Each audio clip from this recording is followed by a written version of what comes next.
Hi everyone, Average Pat here today to sit to chat about the movie First Man. I went and saw it last night, got a nice commemorative patch that's a replica of the Apollo 11 patch. You can see the eagle on it.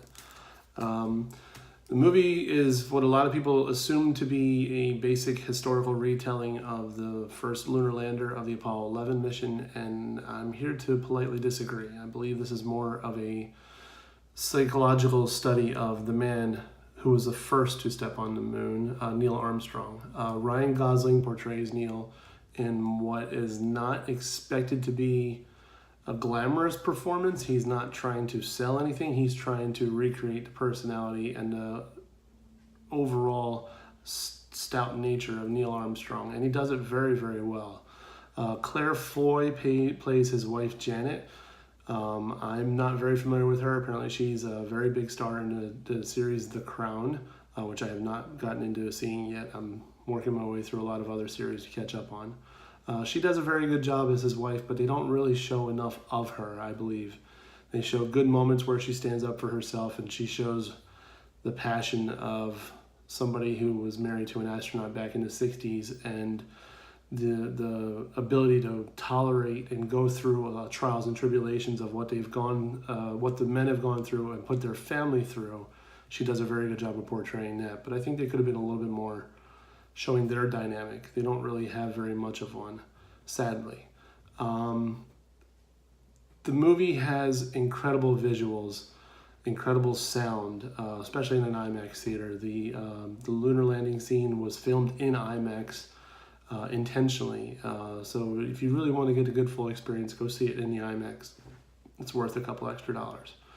The supporting cast of everybody who's involved back then, portraying Buzz Aldrin, Gus Grissom, Deke Slayton, all the people who've been there throughout the years of NASA who are very critical to the success of what they did are very well portrayed by numerous actors.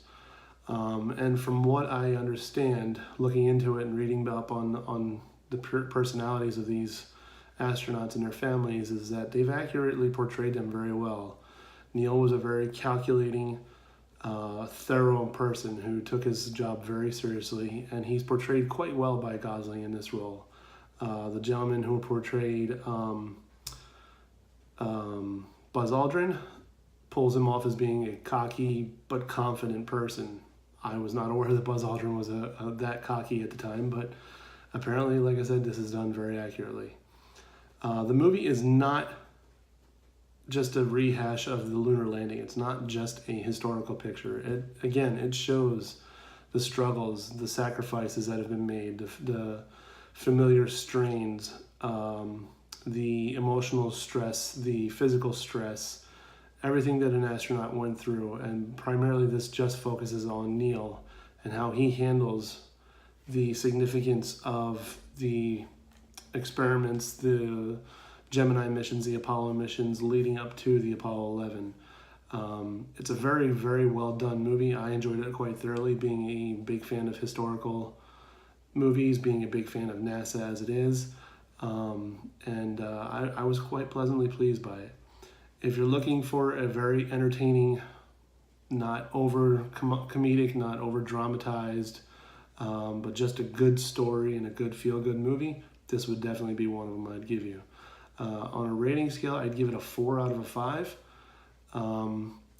Easily a 4 out of a 5 thermostats. It's very, very hot to the touch. It gets up there. It's very good. It's very developed, but it's not I don't believe it'll be an Oscar nominee for Best Picture.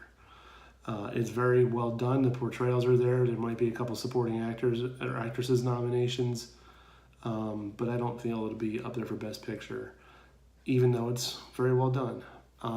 Again, it's not more the panache, but the actual story of Neil's life. And that's what you have to go in expecting. Overall, like I said, very good movie, 4 out of 5. I would highly recommend going to see it in IMAX, and enjoy it when you do. Thank you very much. Hope you enjoyed my review.